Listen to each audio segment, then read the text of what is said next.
F5000 Series frontrunners Jay Esterer, Ken Smith and Steve Ross took the Formula 5000 category's historic McRae versus Lola battle to new heights at the last New Zealand round of the MSC F5000 Tasman Cup Revival Series at Invercargill's Teretonga Park Raceway. Russell Greer, the man who owns and drives the lap record-holding ex-Graham Lawrence Lola T332, was arguably the busiest driver over the weekend. The Lola that we're talking about today is Graham Lawrence's old car, which was one of New Zealand's reasonably famous Formula 5000s, which actually holds the lap record here at Teretonga at about a 53-point-something seconds, which was set back in the 70s, and the boys are just doing 54s today, so that shows how fast the car was going in those days, you know. Canadian Jay Esterer in a McRae GM1 set the standard for the weekend with a pole lap of 54 seconds before going on to win 2 of the 3 MSC Series races.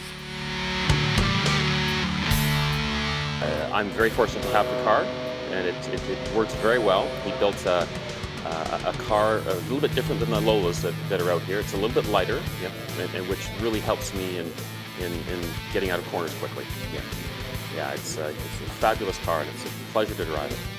The series has been further enhanced with the support from Allied Petroleum and Mobile Lubricants, as Scott O'Donnell explains.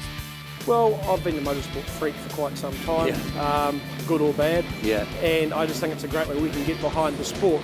We've put quite a bit of money into the control tower and the signage rights for the track here for the next 10 years, and we're sponsoring the Formula 5000 class at Ruapuna some weeks ago and here at Teretonga.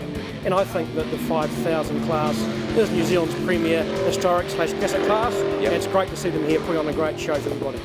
Another driver right on the pace and new to the series was Andrew Higgins, who has come to the 5000s from the Toyota series. We've been looking at this class for a long time, or for a few years, and it's obviously been growing and getting pretty popular, and that looks like a lot of fun to drive. And we happened to come across a car in Germany that we bought, and it's just been pretty full on from there, but it's been good.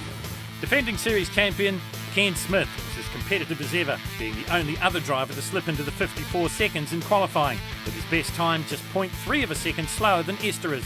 And with a win, a second and a third, he maintained his lead in the series point standings.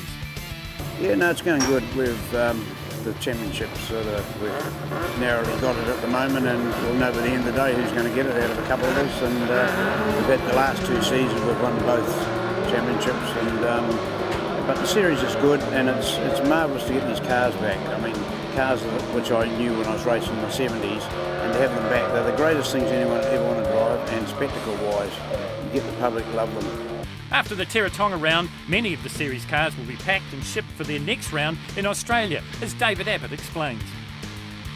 And we're supporting, as a category, the Australian Grand Prix for the 3rd time, which is a pretty big deal in front of 300,000 people there.